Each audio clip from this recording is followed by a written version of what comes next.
We're with Milner Irvin, driver of the Kenny Toyota.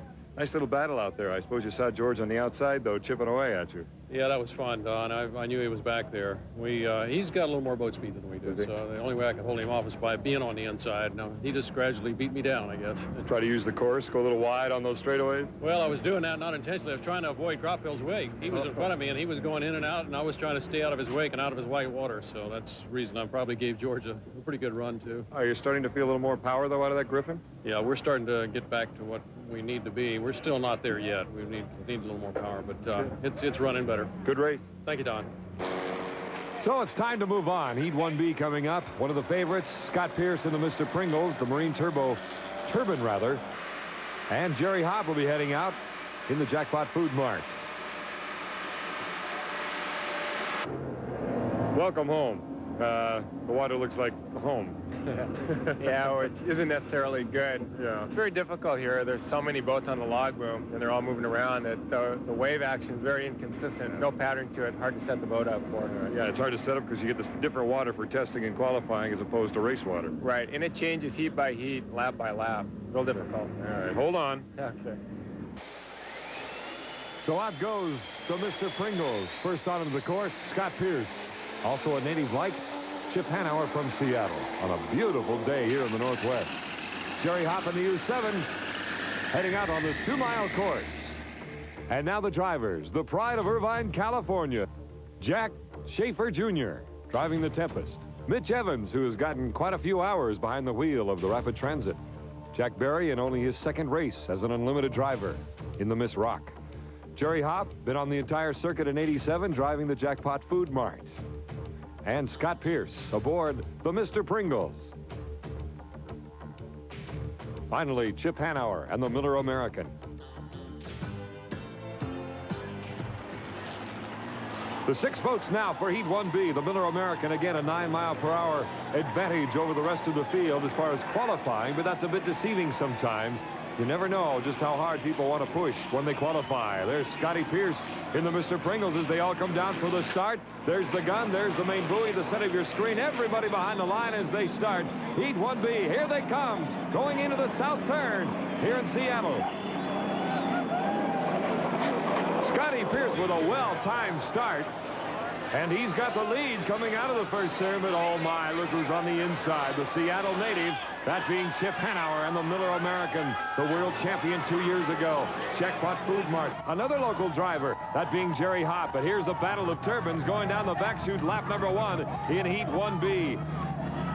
2 Lacero designed boats, 2 very good drivers. Scotty Pierce doubling as a television commentator for a local broadcast here in Seattle today, so he is busy, and right now trying to hold on to second place, maybe get up even with Chip Hanauer as they come due south down the main straightaway, completing lap number 1. Speed for the Miller American, by the way, 117.9. For the Mr. Pringles, 115.8. So really only a couple of miles per hour make the difference as you see Mitch Evans and the Miss Rapid Transit coming down the south turn. His father Norm drove many, many times here on Lake Washington. Scotty Pierce has moved back up fairly even with the Miller American.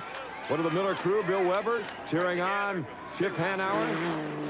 And as you see, Scott has moved up on the outside. So now you've got a great race of the turbines here on lap number 2 going down the back chute. Better than 1,000 yachts out there on the back straightaway watching on the log boom, a famous area where people love to watch here in Seattle, love to watch the race. And a good battle as well for 3rd and 4th as we see the 2 turbines coming into the north turn. On the inside is Hanauer, the outside, Scott Pierce and the Mr. Pringles.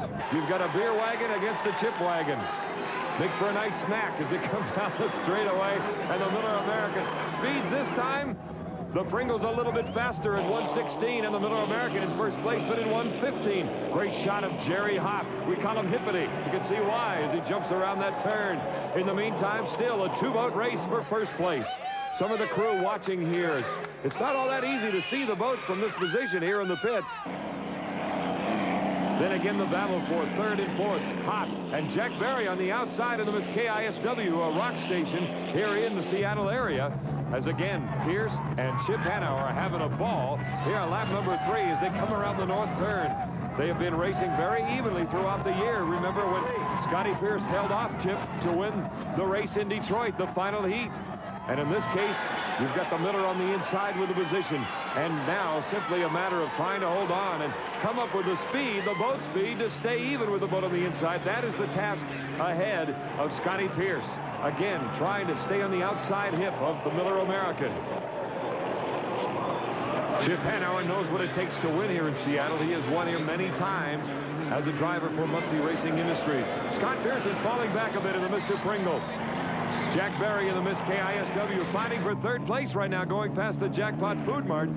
Jack Berry, also a rookie in the Unlimited's, got his first ride last week over in Tri-Cities, Washington. Mitch Evans right now holding on, fighting for 4th or 5th place in the battle, but first place, the Miller American and Chip Hanauer. The Seattle native, Washington State University graduate, about 300 miles to the east of here, and he is now in first place in Heat 1B. Second place to Mr. Pringles, and Scott Pierce, also out of Seattle. A winner in Detroit. There's some of the crew, as a matter of fact, right now as they watch from the pits here in Seattle and Stan Sayers pits. Miller American coming down the straightaway, averaging at about, moving up now to near 120 miles per hour as he is moving along much better. Scott Pierce, I know he's concerned about the attitude of the boat. The ride of the Sponson's getting a little light now, and he's going to have to make some changes more than likely to compete in that final heat. But 300 points and then some more points in the second flight of each should get both of these boats into the final without any trouble at all. Miller American in the north turn. Moving up on the Jackpot Food Mart on the outside. Here comes Chip Hanauer for the final time down the main straightaway as the leader and will be the winner of Heat 1B. Chip Hanauer and the Miller American, 400 points. Second place to Scotty Pierce with 300 more for the Mr. Pringles. And a good showing by Jack Berry in the Miss KISW third place. The numbers, as you see, a perfect day so far for the Miller, Mr. Pringles, the KISW, Miss Jackpot, and Rapid Transit. The Tempest unable to start with Jack Schaefer Jr. Let's go down to the Miller camp. Ronnie. Chip, that had to be exciting. I mean, that was about the best racing I've seen in a long time. You feel that way? Yeah, it was fun. Both of us, I think, were just looking for water to run in rather than race each other. It was just that kind of water. It seems that, you know, the speeds were down about 113 to 117, means the water is rougher. You have to drive harder. You have to drive harder, and mostly you have to look for a place to run. It's so inconsistent here with all the boats out on the log boom moving water around. We just got to look and find a little patch of water that we can run in. Well, let's hope you find a good patch the rest of the day. Yeah, I hope so, too. All right, now let's check with the second place boat. And no shame to be a second in this kind of competition. Here's Don. Don? Okay. Good race for second place. Get a light in the back end. Had to let off a little. Yeah, we were going to go ahead and run the thing on out, but Chip decided to go on ahead, so I, stood on it, went for it, and I got into some serious trouble. So All right. I decided a second to get us in the final and give the guys a chance to tune up the boat. Okay. What a sight. The grand old lady, Mount Rainier, watching over all of us here as Seafair continues on Lake Washington. The high performance corner, heats 2A and 2B coming up.